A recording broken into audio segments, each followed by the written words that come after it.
નમસ્કાર દર્શક મિત્રો, નર્મદા સમાચારમાં આપનું હાર્દિક સ્વાગત છે। સૌપ્રથમ જોઈશું અત્યાર સુધીના મુખ્ય સમાચારો। અંકલેશ્વરના ભડકોદરા ગામ નજીક આવેલ મંગલમ રેસિડેન્સીમાં પાર્ક કરેલ 6 બાઇકમાં રહસ્યમય સંજોગોમાં આગ। એક સંદિગ્ધ વ્યક્તિના સીસીટીવી ફૂટેજ બહાર આવ્યા। અંકલેશ્વરના વિવિધ ગામોમાં વીજ ટ્રાન્સફોર્મરથી કોપર વાયરની ચોરી કરનાર 5 આરોપીઓની પોલીસે કરી ધરપકડ। 10થી વધુ ગુનાઓનો ભેદ ઉકેલાયો। પાલેજ નજીક હાઈવે ઉપર આવેલ હોટલ કિસ્મત કાઠિયાવાડીમાંથી જુગારધામ ઝડપાયું। ₹5 લાખથી વધુના મુદ્દામાલ સાથે 17 જુગારીઓની ધરપકડ। ભાજપના આગેવાનની હોટલમાંથી જુગારધામ ઝડપાતા ચકચાર। રાજપીપળા પોલીસની નિર્ભયા સ્ક્વોડે વિદ્યાર્થીનીની છેડતી કરનાર આરોપીની કરી ધરપકડ।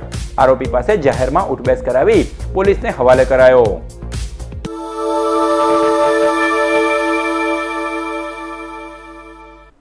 અંકલેશ્વરના ભડકોદરા ગામ નજીક આવેલ મંગલમ રેસિડેન્સીમાં પાર્ક કરેલ 6 બાઇકમાં રહસ્યમય સંજોગોમાં આગ ફાટી નીકળતા દોડધામ મચી જવા પામી। અંકલેશ્વરના ભડકોદરા ગામ નજીક આવેલ મંગલમ રેસિડેન્સીના પાર્કિંગ એરિયામાં ગત મોડી રાત્રિએ આગ ફાટી નીકળી હતી। પાર્કિંગ એરિયામાં પાર્ક કરેલ 6 બાઇક આગની લપેટમાં આવી હતી અને જોતજોતામાં આગે વિકરાળ સ્વરૂપ ધારણ કર્યું હતું। જોકે સદનસીબે કોઈ જાનહાનિ થવા પામી ન હતી। આ અંગે બાદમાં તપાસ કરતા એક વ્યક્તિ રેસિડેન્સીની દિવાલ કૂદી ભાગતો હોવાના સીસીટીવી ફૂટેજ મળ્યા છે, જેના પરથી અનુમાન લગાવવામાં આવી રહ્યું છે કે કોઈ વ્યક્તિએ અંગત અદાવતે બાઇકોમાં આગ ચંપી કરી ફરાર થઈ ગયો હતો। આ અગાઉ ગણતરીના દિવસો પહેલા મંગલમ રેસિડેન્સીમાં પાર્ક કરેલ બાઇકમાં આગ લાગી હતી, ત્યારે આયોજનબદ્ધ રીતે આ પ્રવૃત્તિ આચરવામાં આવી રહી હોવાનું લાગી રહ્યું છે। અંકલેશ્વરના વિવિધ ગામોમાં વીજ ટ્રાન્સફોર્મર તોડી કોપરના તારની ચોરી કરતી ટોળકીના 5 સાગરીતોને પોલીસે ઝડપી પાડી તેઓ પાસેથી ₹75,000નો મુદ્દામાલ કબજે કર્યો છે। પોલીસે પૂછતાછમાં 10થી વધુ ગુનાનો ભેદ ઉકેલાયા છે। અંકલેશ્વર તાલુકાના વિવિધ ગામોમાં છેલ્લા ઘણા સમયથી વીજ ટ્રાન્સફોર્મર તોડી તેમાંથી કોપર વાયરની ચોરીના બનાવો વધ્યા હતા, જેને નિયંત્રણમાં લેવા પોલીસ દ્વારા સ્પેશિયલ ટીમની રચના કરવામાં આવી હતી, જેમાં પોલીસે કોપર વાયરની ચોરી કરનાર ટોળકીના 5 સાગરીતોને ઝડપી પાડવામાં સફળતા મેળવી છે। પોલીસે અંકલેશ્વરનો નોગામાના રહેવાસી અરવિંદ વસાવા, શામળ વસાવા, દિનેશ, રાકેશ અને હરિપુરા ગામના રહેવાસી કમલેશ વસાવાની ધરપકડ કરી છે। ઝડપાયેલા આરોપીઓએ વીજ ટ્રાન્સફોર્મરનું વીજ કનેક્શન કાપી અને બાદમાં તેમાં તોડફોડ કરી કોપર વાયર કાઢી તેને વેચી દેતા હોવાનું બહાર આવ્યું છે। પોલીસે તેઓ પાસેથી ગુનામાં ઉપયોગમાં લેવાયેલ બાઇક સહિત ₹75,000નો મુદ્દામાલ જપ્ત કરી કાયદેસરની કાર્યવાહી હાથ ધરી છે। આ અનુસંધાને બાતમી હકીકતના આધારે અરવિંદ વસાવા નામની વ્યક્તિ તથા તેની સાથે અન્ય 4 ઇસમોની અટકાયત કરવામાં આવેલી છે। તેઓ દ્વારા અંકલેશ્વર અને આજુબાજુના વિસ્તારમાં છેલ્લા 1 થી 1.5 વર્ષ દરમિયાન 10 થી 15 જેટલા ગુનાઓની કબૂલાત કરવામાં આવેલી છે। તેઓ પાસેથી 75,000થી ઉપરાંતનો મુદ્દામાલ રિકવર કરવામાં આવેલો છે, તેમજ અન્ય ગુનાઓની ડિટેક્શન માટેની પૂછપરછ હાલ ચાલુમાં છે। આ લોકોની જે એમઓ છે, એમઓમાં વીજ કનેક્શન જે ટ્રાન્સફોર્મર ટાર્ગેટ કરવામાં આવેલો હોય એ વીજ કનેક્શન કાપી નાખવામાં આવતું, ત્યારબાદ અલગ અલગ મોટરસાઇકલ ઉપર જઈ અને ટ્રાન્સફોર્મર તોડી તેમાંનું ઓઇલ જે છે એ ઢોળી દેવામાં આવતું, એટલે કે બગાડ કરવામાં આવતો અને એમાંથી કોપર વાયરો છે કાઢી લેવામાં આવતા, જે ભંગારમાં વેચીને એને વેચી દેવામાં આવતા હતા। ઉત્તરાયણ પર્વમાં જંબુસરના પતંગોની રાજ્યભરમાં બોલબાલા છે, ત્યારે જંબુસરના પતંગ બજારોમાં લોકોની ચહલપહલ જોવા મળી રહી છે। નિહાળો સ્પેશિયલ રિપોર્ટ। ઉત્તરાયણ પર્વને ગણતરીના દિવસો બાકી રહ્યા છે। જંબુસર નગરમાં પતંગ અને દોરાનો મોટો જથ્થો જોવા મળે છે। જંબુસરમાં પતંગ બનાવવાનો ઉદ્યોગ પણ ઘણા વર્ષો પહેલાં મરાઠા તેમજ ડબગર કુટુંબો દ્વારા શરૂ કરવામાં આવ્યો હતો। જંબુસરના પતંગો રાજ્યભરમાં વખણાય છે। પતંગ રસિયાઓ મોટી સંખ્યામાં પતંગ ખરીદવા જંબુસર જતા હોય છે। જંબુસરમાં પતંગ ઉદ્યોગથી 500થી વધુ કુટુંબો રોજગારી મેળવી રહ્યા છે। મકર સંક્રાંતિના પર્વને અનુલક્ષીને જંબુસરના બજારમાં રંગબેરંગી અને અવનવી ડિઝાઇનના પતંગો જોવા મળી રહ્યા છે, જેમાં વડાપ્રધાન નરેન્દ્ર મોદી, ઉત્તર પ્રદેશના મુખ્યપ્રધાન યોગી આદિત્યનાથ, કોંગ્રેસ અધ્યક્ષ રાહુલ ગાંધીની પ્રિન્ટવાળા પતંગો લોકોની પહેલી પસંદ બન્યા છે। મારું નામ મેહુલ પટેલ છે। અમે અંકલેશ્વરથી પતંગ લેવા આવ્યા છે અહીંયા જંબુસરમાં। દર વર્ષે અમે પતંગ લેવા અહીંયા જ આવીએ છીએ, પણ દર વર્ષ કરતાં આ વખતે પતંગ બહુ મોંઘા છે, પણ હવે પતંગનો આપણે ચગાવવાનો શોખ છે, એટલા માટે શું કરે મજબૂરીમાં પતંગ તો લેવા પડે એવા જ છે। સની પતંગો વધારે વખણાય છે, એના માટે અમે દર વખતે લેવા આવીએ છીએ। આ ટાઈમે થોડોક ભાવ વધારે જોવા મળે છે, તો પણ અમે પતંગો લેવા આવ્યા છીએ। ચાલુ વર્ષે પતંગના વેપારમાં જીએસટીની અસર જોવા મળી રહી છે। જીએસટી લાગવાથી કાગળ કામળીનો ભાવ 30% વધતા મંદીનો માહોલ હોવાનું વેપારીઓ જણાવી રહ્યા છે। જો કે છેલ્લા દિવસોમાં પતંગની ખરીદી કરવા પતંગ રસિકોની ભીડ જોવા મળશે તેવો આશાવાદ પણ દુકાનદારોએ વ્યક્ત કર્યો હતો। અને અમારા બાપ દાદાથી પતંગો બનાવતા આવે છે અને રામદેવ ફજ્જુ પતંગ સ્ટોર અમારા પતંગનું નામ છે અને બધી અલગ અલગ જાતની પતંગ બનાવીએ છીએ દર સાલ અને બધા ચગાવનારા સ્પેશિયલ અમારે ત્યાંથી પતંગ લઈ જાય છે અને બાપ દાદાના ધંધોથી બધા પતંગો અહીંયા આગળ છે આવે લેવા માટે અને અલગ અલગ જાતની પતંગ બનાવીએ છીએ. ગરાકીમાં તો થોડોક ફેર છે પણ નજીક દિવસોમાં હવે બધા ભણવામાં છોકરાને વધારે ધ્યાન આપે છે એટલે નજીક દિવસોમાં ગરાકી નીકળશે. ગરાકીમાં ભાવ વધારે છે એટલે ગ્રાહકો થોડાક એ થાય છે કે પાલેજ નજીક હાઈવે પર આવેલ હોટલ કિસ્મત કાઠિયાવાડીમાંથી વડોદરા ગ્રામ્ય ક્રાઇમ બ્રાન્ચે જુગાર ધામ પર દરોડા પાડી 17 જુગારીઓની ધરપકડ કરી છે. વડોદરા ગ્રામ્ય ક્રાઇમ બ્રાન્ચની ટીમને મળેલી બાતમીના આધારે તેઓએ પાલેજ નજીક હાઈવે ઉપર આવેલ હોટલ કિસ્મત કાઠિયાવાડીમાં દરોડા પાડ્યા હતા, જ્યાં જુગાર રમતા 17 જુગારીઓ રંગે હાથ ઝડપાઈ ગયા હતા. પોલીસે સ્થળ પરથી રોકડ રકમ અને વાહનો મળી રૂપિયા 5 લાખથી વધુનો મુદ્દામાલ જપ્ત કર્યો હોવાની માહિતી છે. તો બીજી તરફ કિસ્મત કાઠિયાવાડી હોટેલ ભરૂચ તાલુકા ભાજપના એક આગેવાનની હોવાની પણ માહિતી મળી રહી છે. અગાઉ દારૂના અનેક કેસમાં ભાજપના આગેવાનોના નામ બહાર આવી ચૂક્યા છે અને હવે જુગારના કેસમાં પણ ભાજપના આગેવાનોનું નામ ચર્ચાતા ખળભળાટ મચી જવા પામ્યો છે. રાજપીપળા પોલીસની નિર્ભયા સ્ક્વોડે વિદ્યાર્થીનીની છેડતી કરનાર આરોપીની ધરપકડ કરી જાહેરમાં ઉઠવેસ કરાવી. રાજપીપળાના લાલ ટાવર નજીક આવેલ શાળામાં અભ્યાસ કરતી એક સગીર વયની વિદ્યાર્થીનીએ એક આરોપી છેડતી કરી બીભત્સ માંગણી કરી રહ્યો હતો. આ અંગે નિર્ભયા સ્ક્વોડને જાણ કરતા સ્ક્વોડના સભ્યોએ આવી આરોપીને ઝડપી પાડ્યો હતો અને જાહેરમાં જ ઉઠબેસ કરાવી હતી. આ બાદ આરોપીને પોલીસ સ્ટેશન લઈ જવામાં આવ્યો હતો. નિર્ભયા સ્ક્વોડની કામગીરીથી રોડ રોમિયોની છાપ ધરાવતા યુવાનોમાં ભયનો માહોલ જોવા મળી રહ્યો છે.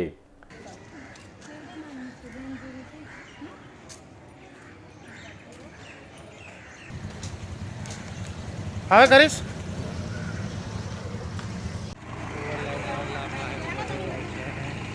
અંકલેશ્વર શહેરના પતંગ બજારોમાં મંદીનો માહોલ જોવા મળી રહ્યો છે.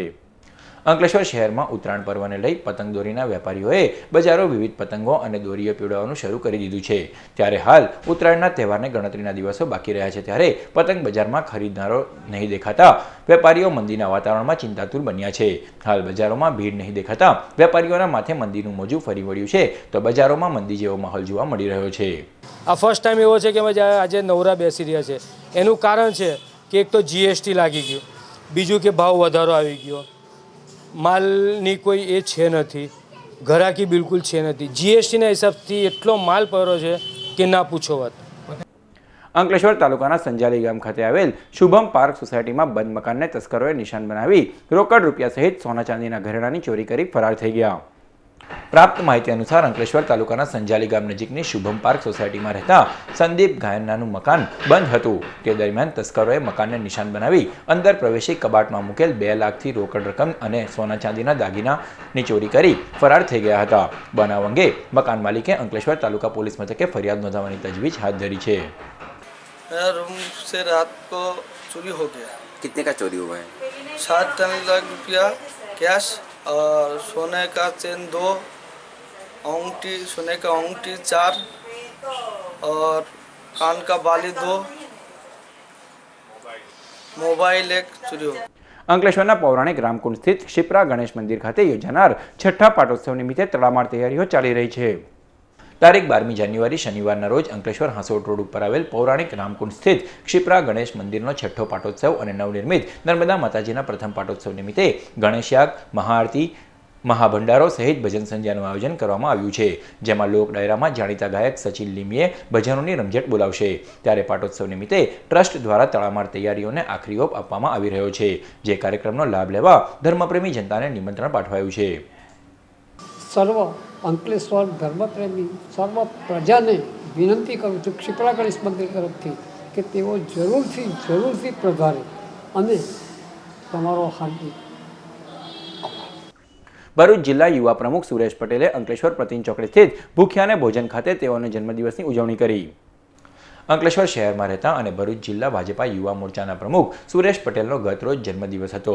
તેઓએ તેઓના જન્મદિવસની અનોખી રીતે ઉજવણી કરી. તેઓએ અંકલેશ્વરની પ્રતિન ચોકડી સ્થિત ભૂખ્યાને ભોજન કેન્દ્ર ખાતે ભૂખ્યાઓને ભોજન કરાવી ઉજવણી કરી હતી. કાર્યક્રમમાં સીટીપીઆઈ જેજી અમીન અને પીએસઆઈ શકુરિયા તથા ગુજરાત હાઉસિંગ બોર્ડના યુવાનો ઉપસ્થિત રહ્યા હતા. ભરૂચની બીઈએસ યુનિયન શાળા ખાતે પુસ્તક પ્રદર્શનનું આયોજન કરાયું. ભરૂચ શહેરના જૂના બજાર વિસ્તાર સ્થિત ભરૂચ કેળવણી મંડળ સંચાલિત BES યુનિયન શાળા ખાતે પુસ્તક પ્રદર્શન યોજાયું, જેમાં શાળાના આચાર્ય વસંત વલ્લવીના હસ્તે દીપ પ્રાગટ્ય અને રિબિન કટિંગ થકી તેને ખુલ્લું મૂકવામાં આવ્યું. આ પુસ્તક પ્રદર્શનમાં આશરે 5000થી વધુ પુસ્તકો પ્રદર્શન અર્થે મૂકવામાં આવ્યા છે, જે પુસ્તક પ્રદર્શનીને આમંત્રિતોએ નિહાળ્યું હતું. ભરૂચના ચાવદની SNPS પબ્લિક સ્કૂલનો વાર્ષિક ઉત્સવ યોજાયો. ભરૂચ શહેરના શક્તિનાથ વિસ્તારમાં આવેલ પંડિત ઓમકારનાથ ઠાકુર કલાભવન ખાતે ચાવદ સ્થિત SNPS પબ્લિક સ્કૂલનો એન્યુઅલ ડેની ઉજવણી કરવામાં આવી, જેમાં શાળાના વિદ્યાર્થીઓએ વિવિધ સાંસ્કૃતિક કૃતિઓ રજૂ કરી. સદર કાર્યક્રમમાં શાળાના આચાર્ય, વાલીઓ તેમજ શાળા પરિવાર ઉપસ્થિત રહ્યો.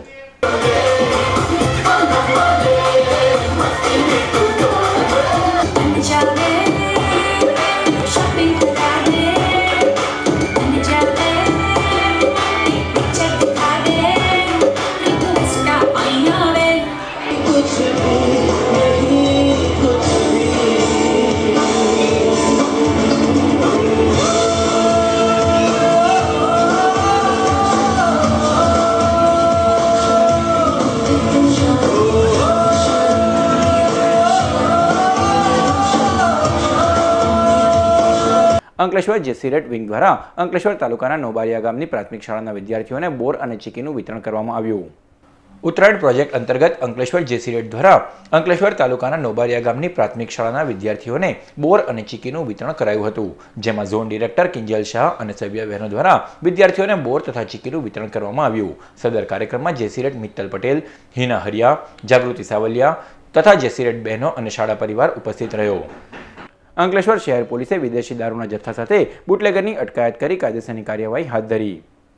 પ્રાપ્ત માહિતી અનુસાર અંકલેશ્વર શહેર પોલીસ મથકના સર્વેલન્સ સ્ટાફને બાતમી મળી હતી કે નવી નગરી પાસેથી વિદેશી દારૂનો જથ્થો લઈ પસાર થવાનો છે, જેના આધારે પોલીસે પિરામણ નાકાની નવી નગરીમાં રહેતા બિપિન મનિયા વસાવાને વિદેશી દારૂના પાઉચ નંગ 45 કુલ ₹48,000નો જથ્થો ઝડપી પાડી તેની વિરુદ્ધ પ્રોહિબિશન એક્ટ અંગેનો ગુનો નોંધી કાયદેસરની કાર્યવાહી હાથ ધરી. હાસોડ તાલુકાના કતપોર ગામે માછીમાર પરિવારને દરિયાઈ સુરક્ષા અંગે જનજાગૃતિ કાર્યક્રમ યોજાયો. ભરૂચ જિલ્લા SOG પોલીસ દ્વારા કતપોર ગામના ડિઝાસ્ટર મેનેજમેન્ટના સભાખંડમાં હાસોડ દરિયાકાંઠાના ગામોમાં માછીમારોના પરિવારોને સુરક્ષા અને જનજાગૃતિ અંગે માર્ગદર્શન સેમિનાર યોજાયો, જેમાં માછીમાર પરિવારોને દરિયાઈ સુરક્ષા તેમજ દરિયામાં માછીમારી કરવા, સરકારમાં રજીસ્ટ્રેશન કરેલી બોટ ઉપયોગ કરવા તથા અજાણી વ્યક્તિની ગતિવિધિ શંકાસ્પદ જણાય તો તાત્કાલિક સુરક્ષા એજન્સીઓનો સંપર્ક કરવા માટે માહિતી આપવામાં આવી હતી. સદર સેમિનારમાં SOG PI PN Patel, PSI AH Patel, VM Sharma, સામાજિક અને ન્યાય સમિતિના અધ્યક્ષ જયરામભાઈ રાઠોડ, માછીમાર સમાજના સભ્યો ઉપસ્થિત રહ્યા હતા. હાસોડ તાલુકાના ઇલાવ ગામે આવેલ ખોડિયાર માતાજીના મંદિર ખાતે તારીખ 24 થી 27 જાન્યુઆરી દરમિયાન મેળો યોજાશે. હાસોડ તાલુકાના ઇલાવ ગામે આવેલ ખોડિયાર માતાજીના મંદિરના પાટોત્સવ નિમિત્તે લોકમેળાનું આયોજન કરવામાં આવ્યું છે. તારીખ 24, 25 અને 26 તથા 27મી જાન્યુઆરી દરમિયાન ઇલાવ ગામે ખોડિયાર માતાજીના મંદિરે મેળો યોજાશે, જેમાં માતાજીના દર્શન કરી શકાશે તો લોકમેળામાં મહાલવાની મજા પણ માણી શકાશે. લોકમેળાનો લાભ લેવા ધર્મપ્રેમી જનતાને આમંત્રણ પાઠવવામાં આવ્યું છે. વાલિયાના દોડવાડા ગામની સીમમાં આવેલ ખેતરમાંથી અજાણ્યા યુવાનનો મૃતદેહ મળતા ચકચાર મચી જવા પામી. વાલિયા તાલુકાના દોડવાડા ગામના રહેતા મોહનભાઈ ચીમનભાઈ પટેલનું ગામની સીમમાં ખેતર આવેલું છે, જ્યાં છેલ્લા 4-5 દિવસ પહેલા કોઈ અજાણ્યો યુવાન વિકૃત હાલતમાં મૃતદેહ મળી આવ્યો હતો. તેઓએ આ અંગે વાલિયા પોલીસને જાણ કરતા પોલીસ સ્ટાફે ઘટના સ્થળે આવી અકસ્માત મોત અંગેનો ગુનો નોંધી વધુ તપાસ હાથ ધરી છે. પ્રાથમિક તપાસમાં અજાણ્યા યુવાનનું બીમારીને પગલે મોત નીપજ્યું હોવાનું માલુમ પડ્યું છે. સમાચાર પૂર્ણ કરતા પહેલા મુખ્ય સમાચારો પર ફરી એક નજર. અંકલેશ્વરના ભડકોદરા ગામ નજીક આવેલ મંગલમ રેસિડેન્સીમાં પાર્ક કરેલ 6 બાઇકમાં રહસ્યમય સંજોગોમાં આગ. એક સંદિગ્ધ વ્યક્તિના CCTV ફૂટેજ બહાર આવ્યા. અંકલેશ્વરના વિવિધ ગામોમાં વીજ ટ્રાન્સફોર્મરથી કોપર વાયરની ચોરી કરનાર 5 આરોપીઓની પોલીસે કરી ધરપકડ. 10થી વધુ ગુનાઓનો ભેદ ઉકેલાયો. પાલેજ નજીક હાઈવે ઉપર આવેલ હોટલ કિસ્મત કાઠિયાવાડીમાંથી જુગારધામ ઝડપાયું. ₹5 લાખથી વધુના મુદ્દામાલ સાથે 17 જુગારીઓની ધરપકડ. ભાજપના આગેવાનની હોટલમાંથી જુગારધામ ઝડપાતા ચકચાર. રાજપીપળા પોલીસની નિર્ભયા સ્ક્વોડે વિદ્યાર્થીનીની છેડતી કરનાર આરોપીની કરી ધરપકડ. આરોપી પાસે જાહેરમાં ઉઠબેસ કરાવી પોલીસને હવાલે કરાયો. તો આ હતા અત્યાર સુધીના નર્મદા સમાચાર. નવા સમાચારો સાથે ફરી મળીશું. નમસ્કાર.